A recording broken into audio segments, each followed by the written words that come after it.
Yo les amis, j'espère que vous allez tous très bien et je suis super content de vous retrouver pour une nouvelle vidéo. Alors initialement, on devait aborder Olympiakos OM hier, c'était le programme. Finalement, le match m'a pas particulièrement emballé, je trouvais pas qu'il y avait suffisamment de matière pour y consacrer une vidéo entière. Du coup, on va en parler aujourd'hui, ça va être notre premier thème, mais on va le diluer avec l'analyse également de Rennes-Krasnodar, là c'était déjà bien mieux, et ensuite de Real Madrid-Shakhtar, là c'était carrément génial. Donc voilà pour le programme d'aujourd'hui. D'abord, il faut aussi commencer par un petit point prono, parce que si cette semaine a été assez désastreuse pour les clubs français, bah mécaniquement elle l'a été aussi pour moi sur la chaîne. 1 sur 4 sur les pronos de cette semaine, ça fait passer le total depuis le début de saison à 10 sur 19, ce qui n'est pas catastrophique dans l'absolu. Personnellement, je dirais que tant que on est au-dessus de 50%, je trouve ça... Bon, je ne sais pas si on peut faire beaucoup mieux, mais... Voilà, il va falloir qu'on se rattrape ce week-end, et du coup j'ai choisi deux pronos, le Classico dont on va parler en toute fin de vidéo, mais le premier, c'est sur le match Nice-Lille, deux équipes que j'ai vues jouer hier soir en Europa League, et deux équipes qui s'affrontent, je crois que c'est dimanche 17h, à vérifier, je sais que c'est dimanche, mais l'heure exacte, pas certain. Nice-Lille donc, deux équipes qui ont connu des fortunes diamétralement opposées, les Niçois qui s'inclinent 6-2 contre le Bayer Leverkusen, un score qui est, bon, je dirais pas flatteur nécessairement pour les Allemands, mais bon, ils ont été ultra efficaces. En revanche, il n'y a pas de gros motifs de satisfaction à tirer de cette rencontre pour les Niçois, à part peut-être un Amine Gouiri qui confirme sa qualité, mais voilà, collectivement, ça reste assez pauvre, ça reste assez inquiétant, ça devient de plus en plus inquiétant, et puis niveau confiance, ça fait pas du bien, alors que dans l'autre rencontre, Lille déjà a pu faire tourner son effectif, il risque d'arriver un petit peu plus frais dimanche, et en plus, ils ont pu, eux, engranger de la confiance en dominant un Sparta Prague assez faible, victoire 4-1, triplé d'Iazidje qui m'a rendu très heureux, joueur que j'aime beaucoup, que j'espère voir enfin exploser, enfin à son juste niveau au LOSC cette saison. J'espère que ce sera le déclencheur, mais donc voilà pour ces deux formations. Il me semble y avoir sur le papier intrinsèquement un déséquilibre de qualité pure. Les Lillois peuvent arriver un petit peu plus frais, ça se joue à Nice, mais on sait les implications relativement limitées que ça a cette saison, donc bon an mal an, la victoire de Lille à 2,22, je trouve que c'est un pari qui vaut le coup. Donc voilà pour ce premier prono, on parlera du Classico tout à l'heure à la fin, mais en attendant on attaque avec le cœur de cette vidéo, et d'abord Olympiakos OM. Alors comme on l'a dit, un match assez décevant qui s'est joué sur un rythme plutôt lent. Je dirais pas que l'Olympiakos a nécessairement impressionné, pas de grosses étincelles en possession, un bloc médian plutôt passif qui a pourtant créé, posé de vrais problèmes à l'Olympique de Marseille. Alors ça a été retour au 4-3-3 pour Villas-Boas, après pourtant un bon match en losange ou semi-losange contre Bordeaux le week-end passé. Retour au 4-3-3 qui s'est accompagné toujours de ces nombreuses difficultés à faire progresser le ballon, à s'installer en nombre dans le camp adverse, beaucoup de difficultés à créer du jeu sur attaque placée, beaucoup de difficultés à trouver des circuits de possession intéressants, mais l'OM c'est pas non plus une équipe de contre. À la récupération, ça peut pas vraiment se projeter rapidement et avec beaucoup de verticalité vers l'avant, parce que Thauvin et Payet, c'est pas des ailiers particulièrement rapides, c'est pas non plus des joueurs qui cherchent la profondeur en première intention, c'est pas vraiment leur jeu. Du coup le résultat c'est une animation offensive toujours aussi claudiquante, boiteuse. Collectivement, pas grand chose à garder, mais individuellement c'est peut-être encore pire parfois. Le niveau de Sanson commence vraiment à inquiéter. Il y a un moment à la 19e minute, il tente une passe en reprise de volée, on imagine que c'est pour Sakai, le problème c'est que ça rate la cible de 15 mètres. Rongier, que j'avais beaucoup aimé contre Bordeaux, notamment de par ses déplacements, lui aussi a eu beaucoup de mal à jouer vers l'avant. Payet a également beaucoup raté, on attend de lui un peu les gestes lumière qui permettent de sortir le collectif de sa sombre période. Hier il a raté même les plus simples, et est peut-être le moins bon joueur du match dans un monde où Benedetto n'existe pas. Non seulement il rate son face-à-face, il gâche la meilleure occasion marseillaise en début de seconde période, donc un 9 ça sert aussi à ça, mais il y a ce moment assez terrible, image terrible, où il se retourne sur une passe de Pape Gueye, il se retourne pour servir absolument personne, ce qui parle, ce qui est assez éloquent sur sa qualité de prise d'information, sa vision du jeu. D'ailleurs ça a passablement énervé ses coéquipiers, on les comprend. On a beaucoup parlé du raté de Thauvin, en parlant de Thauvin et de Benedetto, on a beaucoup parlé du raté de Thauvin. C'est vrai que sur ce centre d'Amavi, il doit mieux faire. Le genou, c'est évidemment pas la surface appropriée. On peut quand même se poser la question du positionnement de Benedetto sur cette action. Si c'est Thauvin qui est amené à être à la conclusion, c'est aussi parce que ton 9 a pas été dans la surface appropriée, il est un petit peu trop loin de ce centre, je trouvais que ça méritait d'être mis en valeur. Donc voilà, après il y a quand même eu quelques points positifs, il y a l'interview de Valbuena en après-match qui parle d'un groupe sans leader, sans âme, sans caractère, ça faisait quand même un petit peu acerbe. Moi j'ai vu des moments où Thauvin a vraiment pris ses responsabilités, alors le terme est peut-être un peu fort pour cette action en particulier, mais il prend la responsabilité de faire progresser le jeu, d'impulser un petit peu de rythme en jouant vite ce coup franc, alors que le reste de l'équipe s'en désintéresse un peu. C'est un petit truc, je ferai pas reposer tous mes espoirs là-dessus, mais ça montre qu'il y a quand même un peu plus d'âme que ce que certains peuvent penser. Bon match de Pape Gueye aussi, alors pas très bon match, je dirais pas ça non plus, je crois que même défensivement, il y a des moments où il a été un peu mis en difficulté, il a beaucoup de progrès à faire, je dirais, sur les duels aériens par exemple, sur cette image on le voit bien, mais il a quand même largement surnagé au milieu, et c'est pas qu'une indication de la faiblesse de l'OM dans ce secteur mercredi, c'est aussi une simple indication de sa qualité à lui, du caractère aussi j'ai trouvé, des moments de prise de responsabilité, sans doute l'envie de prouver, c'est un motif de satisfaction. Et alors du coup pour parler du résultat, parce qu'à la fin ça fait quand même 1-0 pour l'Olympiakos, pas une première mi-temps extraordinaire de leur part, même plutôt terne, j'ai pas vu grand chose de particulièrement intéressant avec ou sans ballon. En deuxième c'est allé de mieux en mieux, et au fur et à mesure que Valbuena a commencé à dézoner, à se coller plus à la ligne de touche, ils ont réussi à mettre en place ce qui est sans doute leur circuit préférentiel, leur arme numéro 1, c'est-à-dire les centres dans la surface, que ce soit pour El Arabi, que ce soit finalement pour Hassan, le buteur.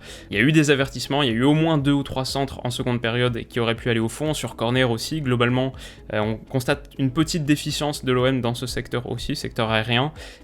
Finalement, en toute fin de match, au pire moment, ça fait but. Et du coup, l'Olympiakos, qui n'est pas une mauvaise équipe, pas une équipe extraordinaire non plus, peut se féliciter d'avoir fait un match solide en exploitant son arme principale. Ils n'ont pas vraiment subi sur la rencontre, et la victoire on peut pas dire qu'elle est imméritée. Alors du coup c'est quoi la solution pour cet OM ? Déjà on s'attend forcément à une réaction de Villas-Boas, quelque chose qui amène un peu de changement, et forcément ce 4-3-3 on se rend compte de plus en plus qu'il a beaucoup de mal à fonctionner, des lignes de 3 qui communiquent vraiment difficilement entre elles, qui sont pas particulièrement à l'aise sur le jeu placé, mais en transition non plus.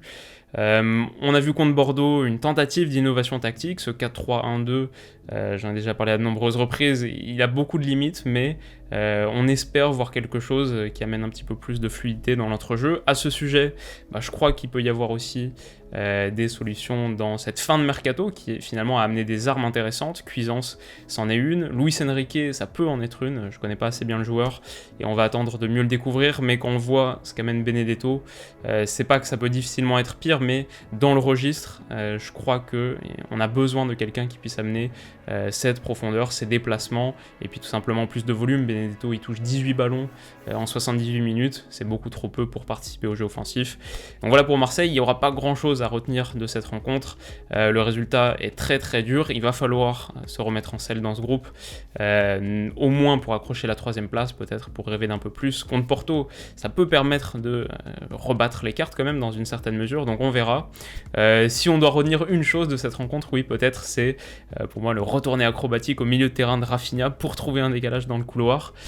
C'est un peu en mode Shaolin Soccer, mais bon, c'était assez créatif et personnellement ça m'a assez plu. Alors Rennes Krasnodar ensuite, bien mieux, évidemment le résultat est presque tout aussi décevant, on va y revenir en fin d'analyse, mais sur le contenu, bien mieux. Krasnodar se présentait sans Klesson, sans Kabela, sans deux de ses éléments les plus créatifs. Sans ballon, c'était un 4-4-2 plutôt sérieux.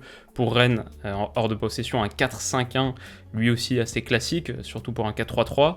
À noter de leur part une ligne défensive assez haute qui traduit peut-être une partie de leur approche, mais finalement on a eu deux équipes aux intentions assez similaires, à savoir donc deux blocs médians et la volonté de sécuriser à la récupération. Alors Rennes pouvait faire autre chose, Rennes pouvait se projeter, notamment sur son côté gauche, plus à gauche qu'à droite grâce à la vitesse de Terrier, mais quand ça se refermait, pas grave, on revient et on recycle pour repartir sur une phase de possession. Alors c'était aussi de l'attitude avec ballon de Krasnodar, mais c'est peut-être ça qui est intéressant, quand on a deux équipes qui veulent globalement faire la même chose, qui ont des intentions assez similaires, ça nous permet de plus facilement déterminer laquelle domine l'autre. Il y en a plus souvent une qui domine, l'autre qui subit le rapport de force dans ces configurations-là, et en l'occurrence, c'était Rennes sur la première mi-temps, ils ont 65% de possession, au total c'est 63-37, quelque chose comme ça. Rennes était assez largement supérieur, en tout cas sur la matérialisation de ses intentions. La première chose qui marque quand on regarde la rencontre, pourtant, c'est pas au niveau collectif, c'est vraiment ce qu'apporte Camavinga, c'est une vraie arme,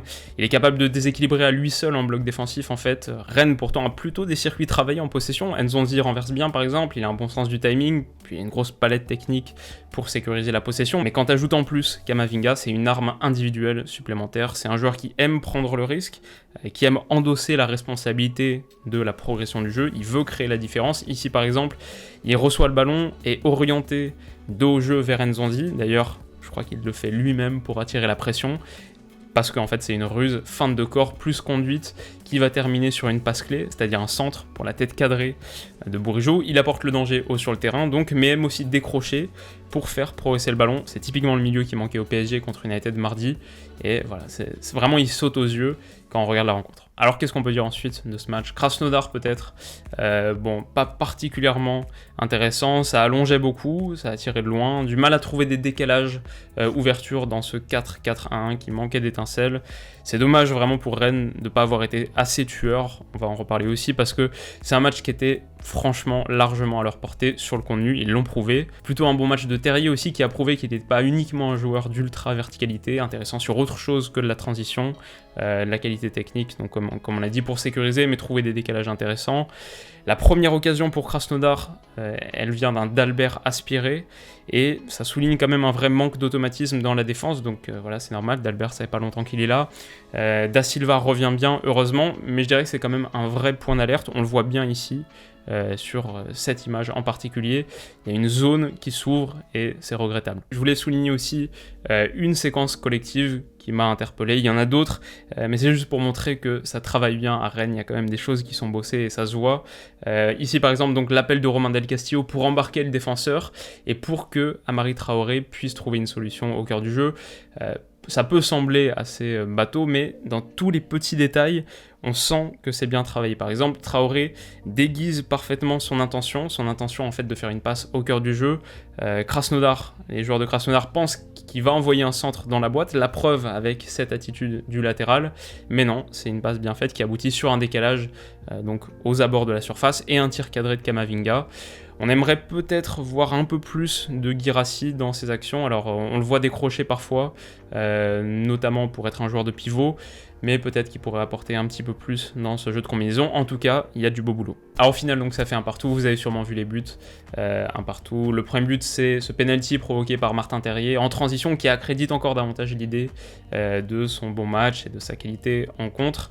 Pour Krasnodar, bon, c'est cette frappe un petit peu sortie de nulle part. Rennes peut mieux défendre. Déjà, Rennes peut mieux défendre sur la transition défensive. Il y a un petit manque de concentration qui peut payer à ce niveau, à d'autres niveaux aussi. Puis Del Castillo peut peut-être aussi un peu mieux défendre. Mais globalement, voilà, il n'y a pas de grosse inquiétude non plus, je dirais, à formuler sur cette action en particulier. Le truc à regretter, sans doute, c'est que Rennes a à plusieurs reprises manqué de qualité dans le dernier tiers. Donc il y a évidemment ce déluge d'occasions en fin de rencontre. Flavien Tay qui rate plusieurs situations importantes. Ça joue, c'est sûr. Mais il y a aussi, je dirais, des moments de choix techniques inappropriés. Ici, par exemple, Bourigeaud peut ouvrir son pied. Il peut trouver un super décalage pour Doku. En plus, on connaît les qualités de Doku dans cette situation. Ça aurait pu faire mal. Mais il choisit l'extérieur du pied de manière assez incompréhensible, il choisit l'extérieur. Déjà, même si ça avait abouti, ça aurait significativement ralenti l'action, c'est l'effet rétro qui emmène le ballon dans le sens inverse du jeu, mais en plus, voilà, en l'occurrence, ça permet l'interception. C'est vraiment dommage, au bout du compte, ça fait qu'un point à domicile contre une équipe qui était franchement très très largement prenable. Quand on voit que Chelsea et Séville ont fait match nul dans l'autre rencontre, ça intensifie encore plus les regrets. Donc voilà, la Ligue des Champions, c'est aussi la compétition, et peut-être surtout la compétition de l'efficacité.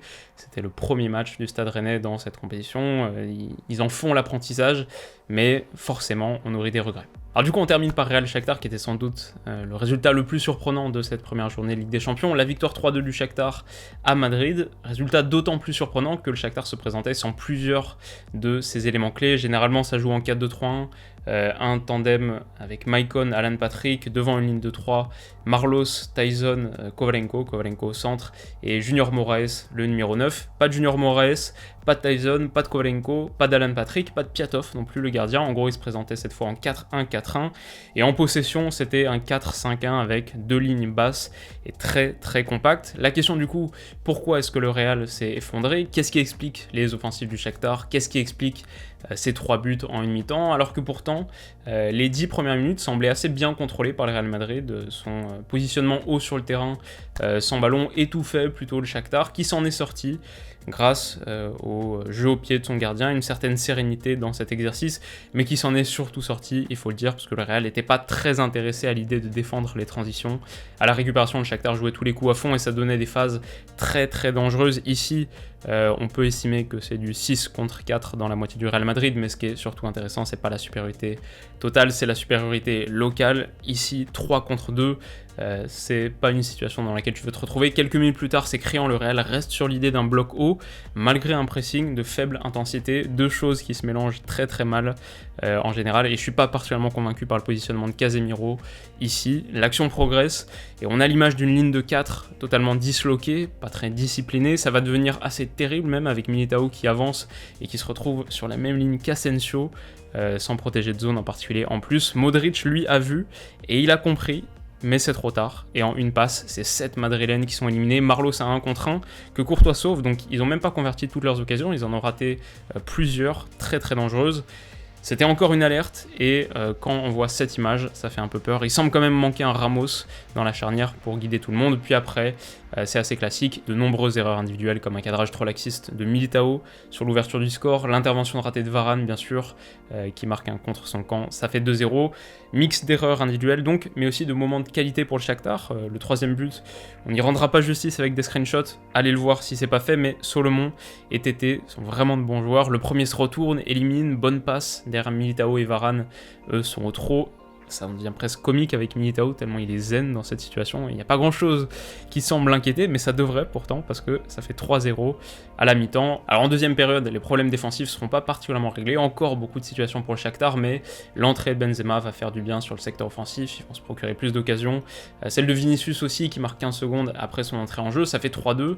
Ça peut être 3-3 dans le temps additionnel sans intervention du VAR, mais voilà, l'essentiel était réglé. C'est une victoire méritée et peut-être une chose à mettre en relief quand même, c'est que le premier changement du Shakhtar intervient à la 86e minute, ce qui est la preuve qu'ils avançaient avec un effectif considérablement démuni. Et donc voilà, forcément, quand on dit tout ça sur le Real Madrid, ça donne envie de voir une réaction.